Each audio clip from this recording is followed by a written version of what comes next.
Communication in hospitals is essential, from doctors to other healthcare staff, but it all begins with the patient. What can they say about what they're feeling? But what happens when someone's condition prevents them from being able to articulate what's going on?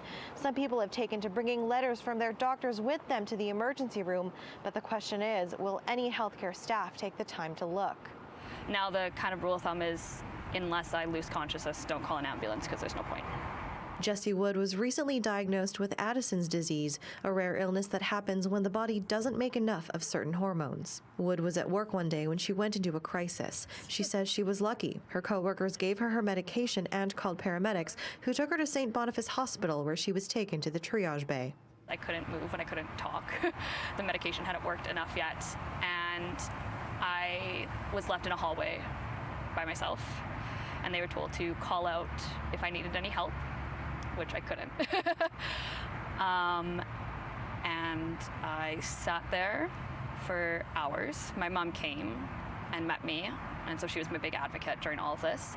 I have a paper from my doctor, because the disease is so rare. I have a paper from my doctor that states exactly what needs to be done to help me not end up in a worse situation. And what does it say?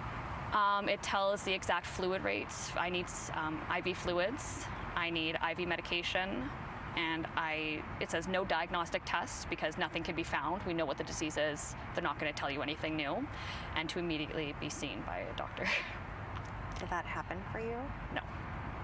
Wood says she did end up eventually getting an IV and fluids, but it was only because her mother knew one of the doctors working at the hospital that day.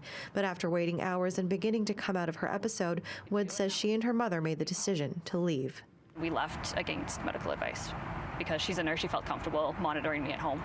City News previously reached out to the Winnipeg Regional Health Authority, who says if a patient, client, or resident feels they were not accommodated with their communication needs, we encourage them to reach out to the WRHA Patient Relations to have their concerns addressed.